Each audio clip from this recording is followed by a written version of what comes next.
Bonjour Nathalie, comment allez-vous? Je me pose quand même quelques questions aujourd'hui. Vous nous avez emmenés devant la synagogue de la rue Perrault, synagogue juive de Nouméa. Voici le Magen David. Ça fait une grande différence avec les rendez-vous bucoliques que vous nous avez fixés au bord de mer jusqu'à présent. Est-ce qu'il y a une raison particulière? Oui, effectivement, et vous allez comprendre pourquoi.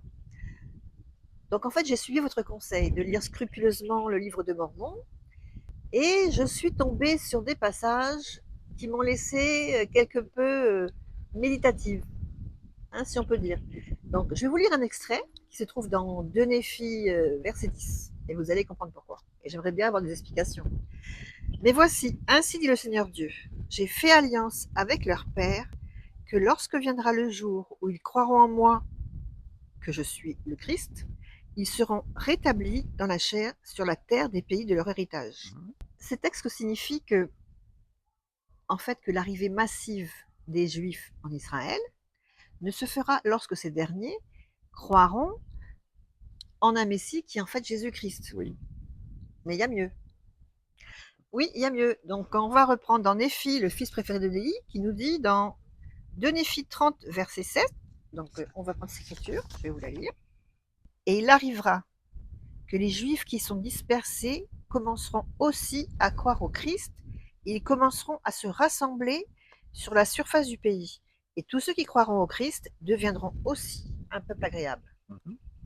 Alors, une nouvelle fois, et à quelques pages d'intervalle dans le livre de Mormon, euh, il indique que les Juifs ne retourneront en Israël que lorsqu'ils croiront en Jésus-Christ, en Jésus, Yeshua, qui est le Christ, le Messie promis.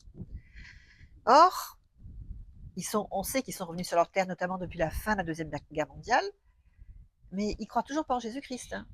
Et puis, ils risquent pas de changer d'avis. Oui, peut-être Nathalie, mais écoutez également ce que j'ai sélectionné comme passage pour vous et vous en serez édifiés. I'm reading the story of a Jewish man who was born in a Jewish village in a Jewish country and one day walks into a synagogue and announces that he is the Messiah. The more I read the words of Jesus, the more I became attracted to him. It was as beautiful as anything I had ever read in any other part of the Bible. As I came to faith that Yeshua, that Jesus was the Messiah, it was clear that that was the most Jewish thing I could do.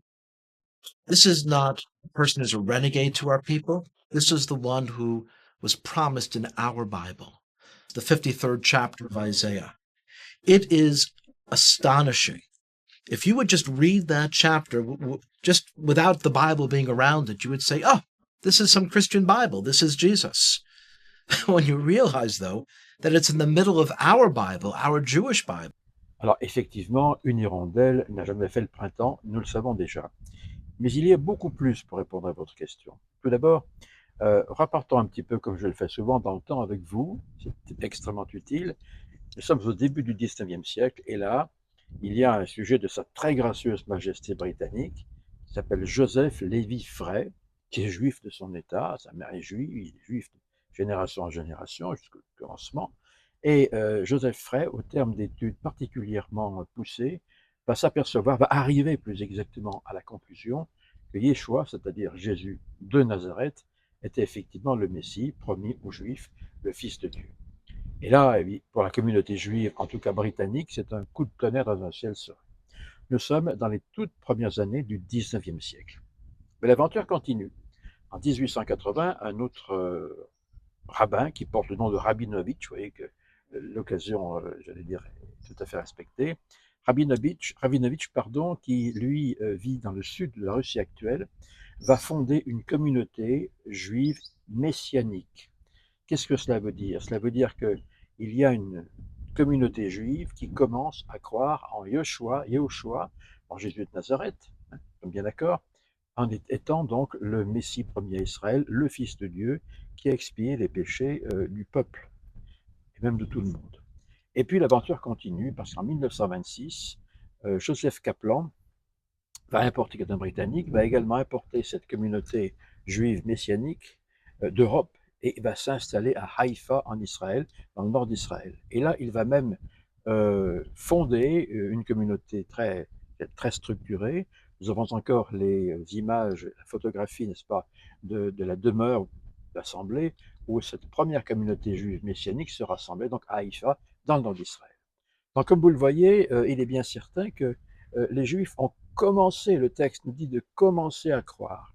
Mais l'aventure ne s'arrête toujours pas là, parce que entre les années 1920 et 1950-1960, se structurent aux États-Unis des communautés juives messianiques beaucoup plus nombreuses qu'on pourrait le penser, et en tout cas beaucoup plus importantes.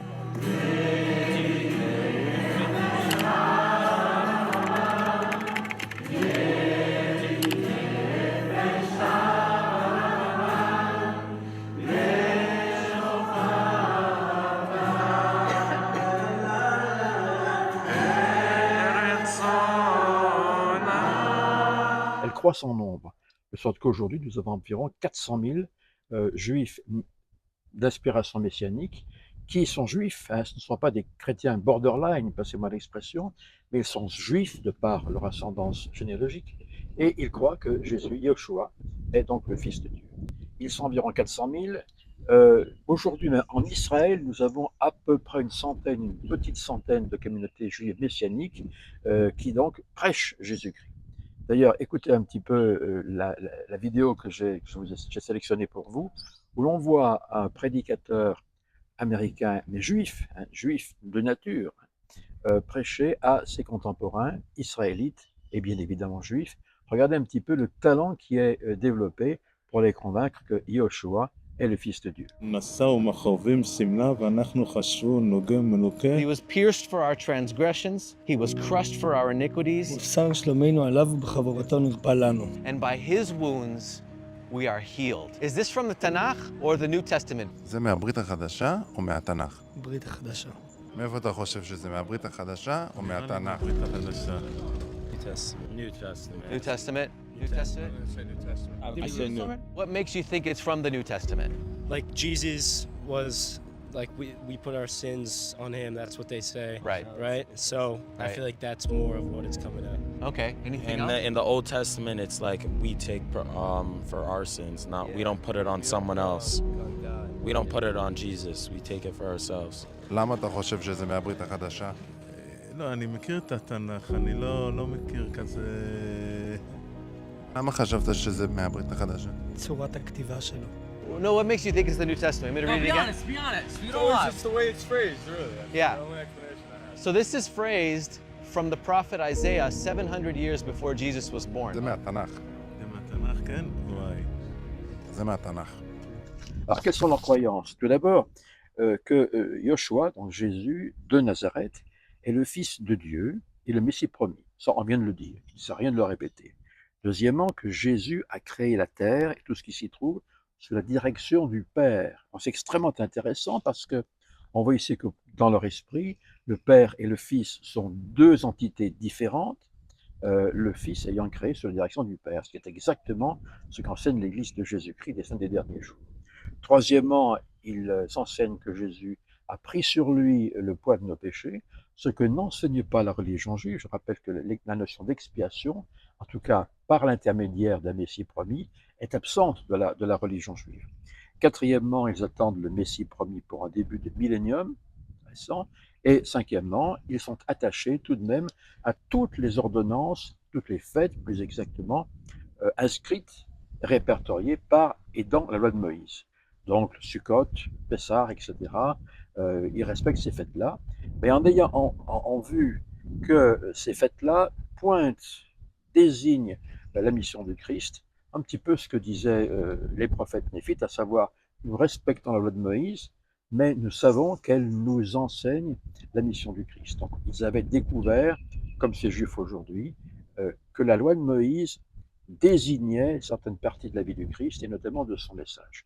Donc, ce qu'on peut dire aujourd'hui, c'est que ces gens-là sont des Juifs convertis au christianisme. Alors, nous avons, par exemple, leur emblème est assez intéressant. On y voit effectivement un chandelier à 7 branches, qui est l'ancienne alliance avec Israël. le Magen David, n'est-ce pas, l'étoile de David, qui est effectivement le royaume d'Israël dans sa forme la plus accrue. Et puis, il y a effectivement le poisson qui rappelle le signe chrétien. Je rappelle que le poisson était le signe des premiers chrétiens. Ce n'était pas la croix apparaît au 5 ou 6e siècle, c'est le poisson, l'ictus.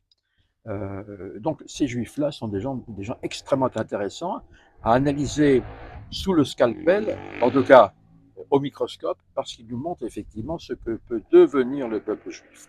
Donc, en se résumant, au début du XIXe siècle, les juifs commencent à croire au Christ, en proportion certes mineure par rapport au reste de la communauté, qu'elle soit Ashkenaz, Mizraïm ou bien séfarade, peut-être, mais ils existent ces gens-là. 1880, des communautés se constituent en Russie. 1926, ces communautés sont importées littéralement en Israël. Et aujourd'hui, nous avons pratiquement un demi-million de personnes juives qui croient que Jésus est le Christ. Donc, Néphi et Jacob, auxquels vous faites référence dans le livre de Mormon, ignoraient ces choses-là. Ils ignoraient que lorsqu'ils rentreraient en Israël, 1945, 46, 47, 48, et aujourd'hui également, parce qu'ils feraient leur alia en quelque sorte, eh bien ces gens-là, dans le monde, commenceraient à croire au Christ. Ils ont commencé à croire au Christ à partir des années 1900. Bon, c'est intéressant. Donc, encore une fois, les prophètes néphites que vous avez cités, il y aura absolument ce phénomène de développement dans les derniers jours.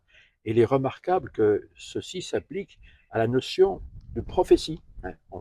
Prophétie, c'est quelque chose qui annonce l'avenir, alors qu'on ne sait rien de cet avenir. Donc c'est intéressant de voir un petit peu l'évolution des communautés juives, et notamment en Israël. Je prévois à mon retour en France, en métropole plus exactement, un voyage d'amitié avec l'une de ces communautés juives messianiques près de Jérusalem. Voilà Nathalie, êtes-vous rassurée?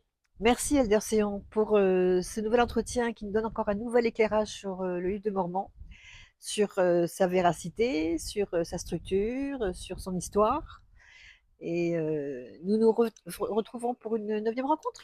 Oui, parce que quand vous allez poursuivre votre lecture, vous allez tomber sur d'autres apparentes contre-vérités, des anachronismes et des choses qui vont vous faire non pas douter, mais vous poser des questions. Eh bien, ce que je vous propose, c'est que lorsque nous rencontrerons de nouveau, nous puissions une à une éliminer ces pseudo-difficultés. Vous verrez que les deux moments ont une structure interne qui semble merveilleuse et magnifique et qui ne souffre absolument d'aucun commentaire antagoniste. À bientôt. On a hâte. À bientôt, Elder Séon. Au Merci. revoir.